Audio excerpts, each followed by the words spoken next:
Salut les mecs.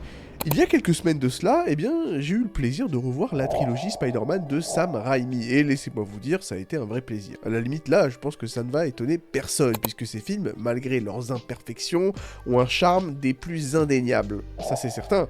Bon, on peut effectivement parler d'un côté un peu nanar, un peu surjoué, un peu cabotin dans ces films donc de Raimi, surtout, on va le dire, le troisième de cette trilogie, qui est, on va le dire, peut-être un peu ridicule sur les bords, bien entendu. On pense tous à la fameuse scène d'Imo Peter qui commence effectivement à danser dans la rue. Bon, à la limite là, je pense que je n'apprendrai rien à personne, mais malgré ça, j'en suis quand même venu à apprécier cette exagération volontaire, presque théâtrale, de ces personnages. Il y a un ton décalé qui fait partie de l'ADN de cette trilogie de Raimi, il y a un côté épique, la bande son de ouf, les personnages quand même relativement bien écrits, même très bien écrits pour certains, attention, par exemple Dr Octopus dans Spider-Man 2 qui est, on va dire, très très bien écrit. Voilà, bon, c'est un mélange plus ou moins parfait de sérieux et d'humour, qui d'ailleurs correspondait totalement à l'époque, et au-delà de ça, on va le dire, je pense que Spider-Man 2 est l'un des meilleurs films de super-héros de l'histoire, tout simplement de l'histoire du cinéma. Je pense que là-dessus, on sera tous d'accord. Mais aujourd'hui, on n'est pas là pour parler de Sam Raimi. Non, aujourd'hui, on va s'attaquer à une autre version de l'homme araignée. Là, il s'agira d'une version qui n'a peut-être pas compris, pas tout à fait bien compris, ce qui faisait la magie du personnage de Peter Parker, de Spider-Man, et qui a abouti, on va le dire, à deux films désespérément oubliables. Vous l'avez deviné, là, je fais référence à The Amazing Spider-Man 1 et 2 de Mark Webb. Bon, cela étant dit, avant de plonger dans ces films, il faut bien comprendre une chose, même au pire de leur forme, les films de Raimi restent fun. Oui, Spider-Man 3, on l'a déjà dit, a ses moments absurdes, vous savez exactement de quoi je parle, je ne vais pas en reparler, mais c'est justement cette absurdité qui rend ces films mémorables. A l'inverse, The Amazing Spider-Man est une expérience morne, dénuée de l'énergie ou même de la chaleur qui font de Spider-Man un héros si attachant. Ces films ne sont ni drôles ni émouvants, ils sont sombres sans raison, avec une gravité un peu forcée, un gravitas qui n'a peut-être pas sa place ici, et ça les rend, on va le dire, assez ennuyeux. Ce ne sont pas vraiment des films inspirants, ce ne sont pas des films amusants non plus, c'est des films. D'ailleurs, petit exercice que je me permets de vous proposer, essayez de vous rappeler de répliques marquantes justement de ces deux films, de The Amazing Spider-Man 1 et 2. En principe, normalement, il n'y en a aucune qui vous viendra à l'esprit. Cela étant dit, si vous faites la même chose avec la trilogie Raimi, bon, là, par contre, je pense qu'il y aura largement de quoi se mettre sous la dent. Il y a quand même pas mal de répliques des plus cultes. Je vais pas vous les donner, mais bon, voilà quoi. Bon, il y a le fameux Pizza Time, j'ai raté la partie où c'est mon problème, j'ai dû tabasser une vieille dame avec un bâton pour obtenir ses canneberges, bon bref. Je vais pas tous vous les faire, voilà. La chanson du bouffon vert vers la fin du premier film, bon voilà. Claire mon planeur, ma petite araignée, prête-moi ta toile pour t'y étrangler. C'est pas la peine de s'étendre trop là-dessus. Rien qu'avec ça, on comprend que la trilogie de Raimi a beaucoup plus de caractère et marque beaucoup plus que les films de Mark Webb qui sont au final relativement, comment dire, oubliables. Bon, alors, on va commencer tout tranquillement et avec politesse avec le premier film, donc The Amazing Spider-Man. Alors, même si on n'est pas fan de Spider-Man, je pense qu'à la fin, bon, il y a largement de quoi détester ce film. Puisque si on le prend de manière isolée, ce film est médiocre. Pas forcément catastrophique non plus. Il suit une structure de base correcte et certains aspects, comme la performance vraiment plus que correcte d'Andrew Garfield, rend le film regardable. Mais le problème avec ce film, et c'est fondamental, c'est qu'il ne semble avoir aucune idée de ce qu'il veut être vraiment. Le film tente désespérément de se différencier de la trilogie de Raimi en adoptant un ton plus sérieux et plus réaliste, mais en faisant cela, il perd tout ce qui rend Spider-Man unique. Parce qu'on va pas se mentir, changer un personnage ou des éléments d'une histoire, ça peut être acceptable, ça peut même être positif, si ça améliore le film. Par exemple, si on prend Thor dans le MCU, qui est représenté comme un personnage comique, bon bah ça a plus ou moins fonctionné. Bon, c'est vrai que les tout derniers films de Thor, comme avec Love and Thunder, là c'était catastrophique, mais en tout cas, au début dans le MCU, Thor était plutôt sympa. En personnage un peu comique, un peu faire valoir, pourquoi pas, c'est sympathique, bon. Vous êtes tellement mesquin et grotesque. C'est plutôt cool, et justement, dans le comics, Thor, c'est pas du tout un mec qui va faire des blagues. Et pourtant, bon, on va pas critiquer, vu que ce changement a été pour le meilleur. Mais certaines choses, je pense, ne devraient pas être modifiées, en tout cas, ne devraient pas être modifiées n'importe comment. Quand on voit, par exemple, dans les films de Snyder, un Batman qui, effectivement, manie des armes à feu, bon, je ne sais pas si c'est la meilleure idée du monde, ça va un peu à l'encontre du personnage. Et Spider-Man, justement, si tu veux le transformer en espèce de stalker ultra énervé qui n'est motivé que par la vengeance, et ben là c'est encore pire, puisque là c'est exactement ce qui se passe avec The Amazing Spider-Man, puisque ce film ne comprend décidément pas Spider-Man, c'est le problème. Il n'y a pas vraiment de grosse erreur évidente dans ce film en fait, mais c'est juste une multitude de petits choix scénaristiques qui s'ajoutent, qui s'additionnent les uns sur les autres, afin de créer une œuvre incohérente et sans âme. L'origine de Peter Parker est recyclée, mais sans l'émotion qui la rendait percutante dans les films de Raimi. La relation entre Peter et Gwen Stacy est charmante, mais elle est alourdie par des dialogues maladroits. D'ailleurs, on va le dire, les interprètes de ces deux personnages, c'est-à-dire Andrew Garfield et Emma Stone, étaient ensemble à l'époque du film. Effectivement, ils étaient en couple, et ça se voit. Voilà, ça se voit, parce que je pense en réalité que Mark Webb a juste allumé la caméra, elle les a laissés effectivement partir en rencard les deux, et juste filmer les dialogues. Voilà, je pense que c'est plus ou moins ça, parce que clairement les dialogues étaient extrêmement cucu, sont extrêmement niais. Bon, voilà, c'est pas un truc de fou. Et d'ailleurs, on parlera même pas du lézard, puisque ce méchant, qui pourtant a un potentiel énorme, mais ici malheureusement il ressemble à une figurine en plastique mal animé et n'a quasiment aucune scène intéressante. Bon, pour l'instant je restais dans le général, on va essayer effectivement de décortiquer par A plus B pourquoi le film est vraiment un échec monumental à la fin. Alors, déjà on va commencer avec l'intro du film, qui est mal pensé, puisque il commence avec un problème majeur, c'est-à-dire survaloriser l'histoire des parents de Peter Parker. Alors oui, certes, les comics ont parfois exploré ce sujet, mais ça n'a jamais vraiment été un point central dans l'histoire de Peter Parker. Dans Spider-Man, l'histoire des parents de Peter n'a pas à avoir vraiment d'importance. En fait, à la base, les interactions qui comptent pour Peter, c'est avec sa tante May et avec son oncle Ben, qui définissent son caractère et ses motivations. C'est-à-dire, évidemment, la fameuse phrase « Un grand pouvoir implique de grandes responsabilités. » Donc, bon, vous avez compris que là, les parents de Peter Parker n'ont pas de place là-dedans. Le problème, c'est que dans The Amazing Spider-Man, on nous demande quand même de nous soucier des parents de Peter. Mais cela n'apporte rien à l'histoire, et si on les retire complètement, le film ne change pas. Le mystère autour de leur disparition n'a pas d'impact narratif significatif, et finit par devenir en fait un fil conducteur inutilisé. Pourquoi insister sur cet aspect, quand il suffit juste de montrer la mort d'oncle Ben, et de lui faire prononcer une phrase clé sur la responsabilité, la fameuse phrase, que je ne vais pas répéter. Bon, on va revenir rapidement sur Andrew Garfield, qui est un excellent acteur, là-dessus il n'y a pas de problème, évidemment, je vous conseille à tous le film The Social Network de David Fincher, où vous verrez effectivement Andrew Garfield dans ses œuvres, mais malheureusement pour lui et également pour nous, son interprétation de Peter Parker est profondément mal dirigée. Alors Peter, à la base, c'est censé être un nerd, c'est censé être un geek, un outsider, un paria, un mec un peu maladroit, bon vous l'avez compris, un mec qu'on va un peu hagal et un peu balayer dans les couloirs, un type réservé, un type introverti.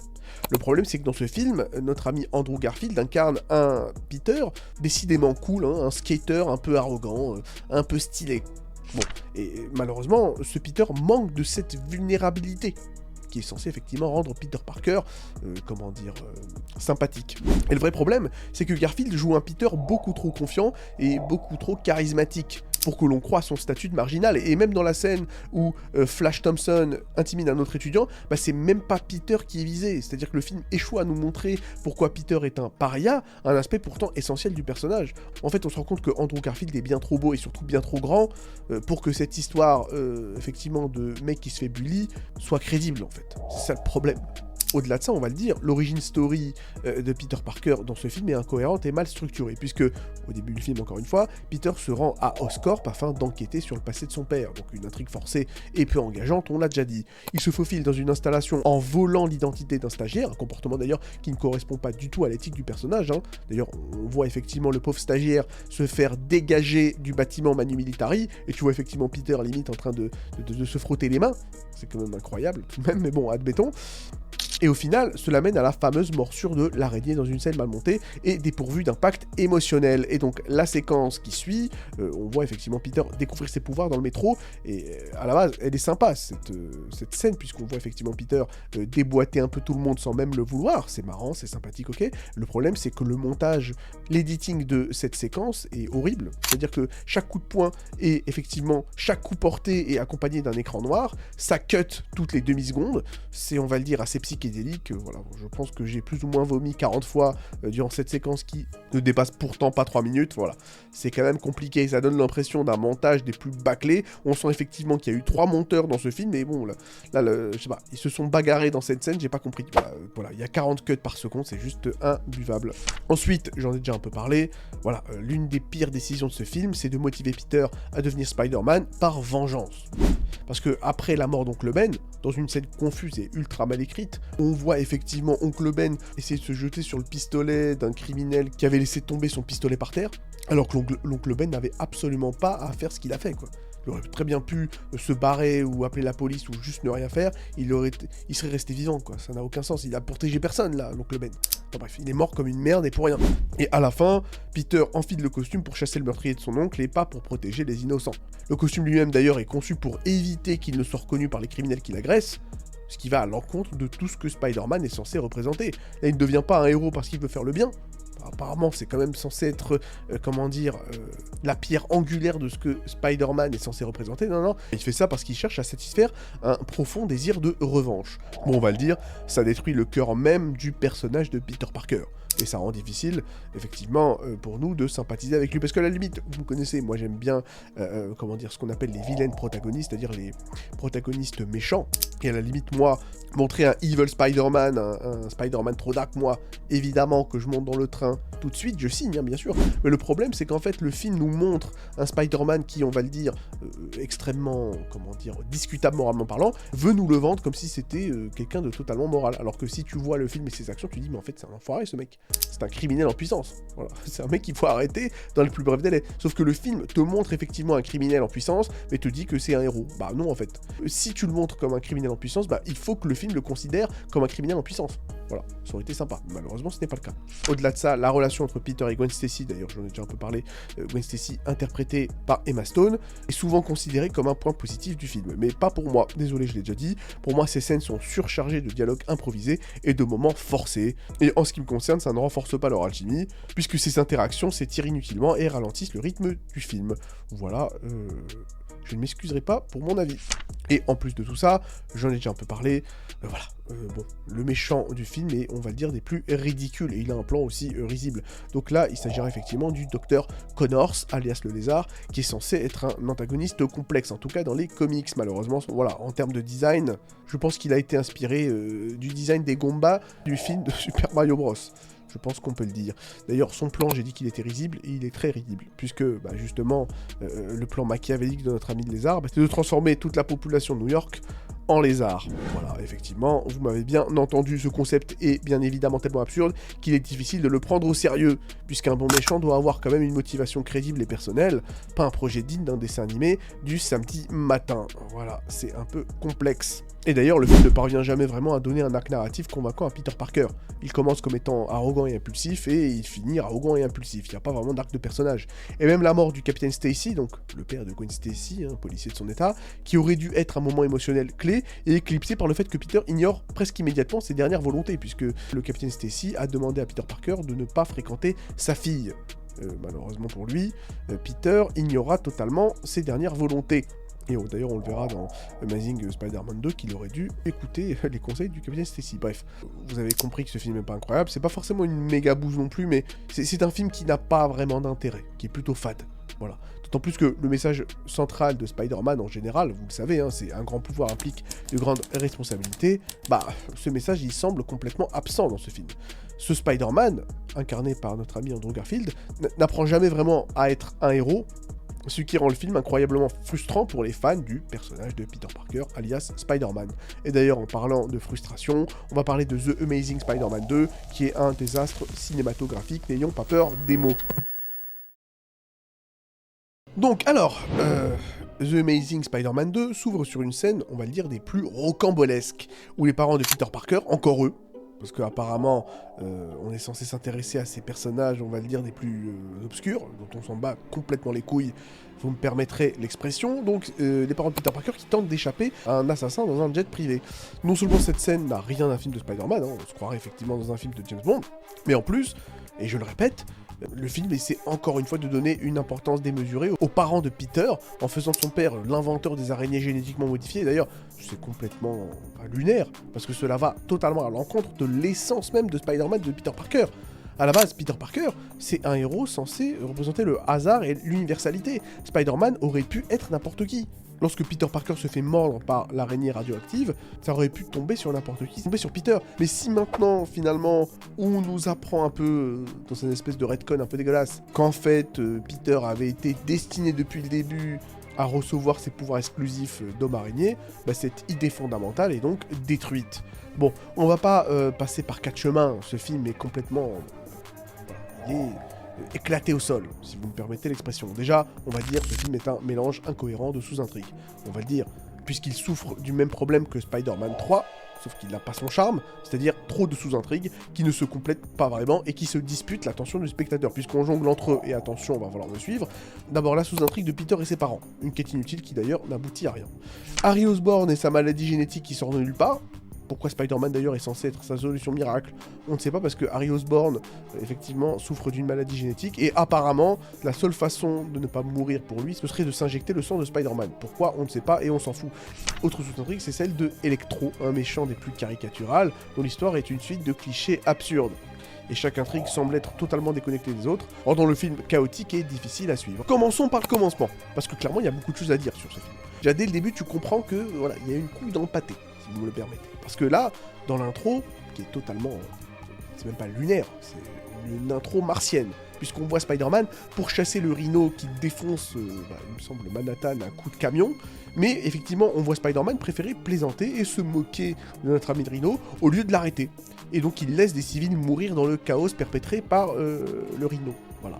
C'est quand même assez fou. Je veux dire, Peter est censé être un héros, non? Enfin, je sais pas. Mais ses actions dans le film trahissent totalement ce principe fondamental. Le mec qui rigole, il s'en fout. Alors que tu vois le rhino en train de tuer des centaines de personnes. Quasiment, hein. Voilà. Au moins plusieurs dizaines de personnes.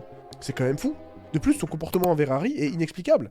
Harry, son supposé ami de longue date, d'ailleurs qui n'est jamais mentionné dans le premier film, c'est tellement mal écrit, c'est risible. Moi, quand j'ai vu ça pour la première fois, mais j'ai rigolé à pleine gorge. Tu vois effectivement Harry et Peter s'enlacer en mode « Oh, mon ami, mon meilleur ami de toujours, que je connais depuis le début, mais qu'on n'a pas vu dans le premier film. » Les sabots sont tellement gros, je veux dire, c'est totalement ridicule. Et donc, notre ami Harry demande désespérément de l'aide, puisque, bon, je l'ai déjà dit un peu plus avant, Harry souffre d'une maladie génétique, hein, d'ailleurs, qui a tué son père, hein, il faut le souligner. Mais plutôt que de rechercher une solution, Peter revêt son costume de Spider-Man afin de lui dire en personne qu'il refuse de l'aider. Voilà, ni plus ni moins. Ce comportement est non seulement cruel, mais il rend Peter encore plus antipathique. Pourquoi lui refuser son sang? C'est pas censé être son meilleur pote. Donc pour lui, il n'y a pas de souci, il va laisser crever son meilleur pote. C'est ça Spider-Man. Et au-delà de ça, d'ailleurs, puisqu'on parlait de méchants risibles, parlons de méchants risibles.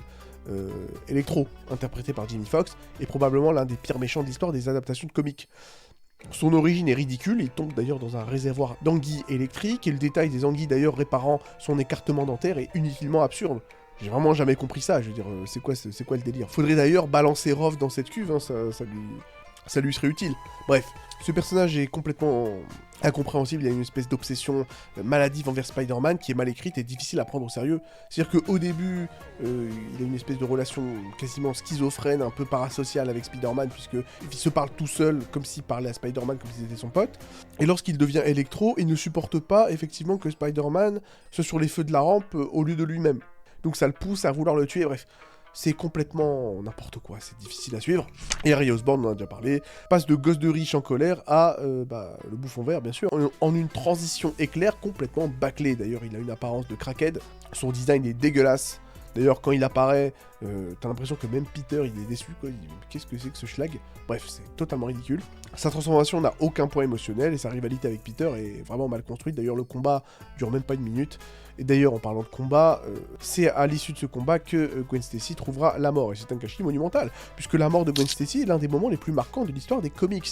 Et même si effectivement la scène est quand même bien mise en scène, là-dessus il n'y a pas de souci, le problème c'est que c'est difficile de mettre en scène cette mort. Alors pourquoi? Je vais essayer de vous expliquer pourquoi de façon assez simple.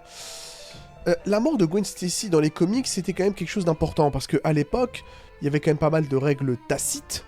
Voilà, et l'une de ces règles tacites justement, c'était de ne jamais tuer la love interest, l'intérêt amoureux d'un héros et du protagoniste du comics, voilà. C'est des choses qui ne se faisaient pas, voilà. Gwen Stacy ne pouvait pas mourir d'ailleurs, Gwen Stacy, Lois Lane, voilà. Ces personnages ne peuvent pas mourir, bon. La mort de Gwen Stacy a complètement rebattu les cartes, c'est là où effectivement on s'est rendu compte collectivement que les comics pouvaient peut-être aller un peu plus loin que de simples histoires un peu enfantines, et pouvaient effectivement traiter de thèmes beaucoup plus lourds, beaucoup plus graves, comme le deuil justement. Le problème, c'est que cette mort, qui était incroyablement forte émotionnellement dans les comics de l'époque, l'est beaucoup moins à l'heure d'aujourd'hui. Et le poids qu'elle avait à l'époque ne peut clairement pas être translaté aujourd'hui. En tout cas, quand je dis aujourd'hui, à la date de la sortie du film. Ce qui fait que forcément, la résonance émotionnelle de cette scène ne trouve aucun écho dans ce film. C'est un peu con. D'autant que le combat final, je l'ai déjà dit, entre Peter et le bouffon vert, si on peut appeler ça le bouffon vert d'ailleurs, je pense qu'on peut enlever vert et juste dire le bouffon, parce que c'est un bouffon, hein. Qu'est-ce que c'est que ce design éclaté? On dirait une espèce de punk à chien, ça n'a ni queue ni tête, bref, voilà. Et donc ça fait que la mort de Gwen Stacy manque de poids narratif, c'est un peu con. Écoutez, on va finir la vidéo là. On va le dire, le plus gros défaut des deux films The Amazing Spider-Man, c'est qu'ils ne savent pas quel type de film ils veulent être. Soit c'est une origin story pour Peter Parker, soit c'est une histoire d'amour tragique, soit c'est un drame familial. Le problème, c'est que en voulant faire tout, eh bien malheureusement, ces films échouent sur tous les fronts. Les intrigues sont surchargées, les motivations des personnages sont incohérentes, et l'émotion est inexistante. C'est un peu con. Et en résumé, The Amazing Spider-Man 2, tout particulièrement, est un gâchis total qui illustre ce qui peut arriver lorsqu'un studio essaie de construire un univers cinématographique sans une vision claire ni un respect pour les personnages qui l'adaptent. C'est un spectacle désordonné qui trahit l'essence même de Spider-Man, voilà. De toutes les manières, on en parle extrêmement peu de ces films-là. La seule chose de positif qui en est ressortie, c'est Andrew Garfield d'ailleurs, qui, on va le dire, un peu retrouvé ses lettres de noblesse dans No Way Home, il me semble. Donc là-dessus, il n'y a pas de souci, c'est bien pour lui. En espérant que la vidéo vous ait plu, dites-moi si vous aimez bien que je parle un peu de super-héros. J'en parle extrêmement peu sur cette chaîne parce qu'en général, ça ne fait pas de vues, mais bon, sait-on jamais, hein. Il ne tient qu'à vous de m'étonner, bien entendu, hein. Effectivement, si je vois que cette vidéo est bien reçue, j'en ferai d'autres. En attendant, prenez soin de vous, abonnez-vous pour encourager la chaîne, mettez un like et à la prochaine.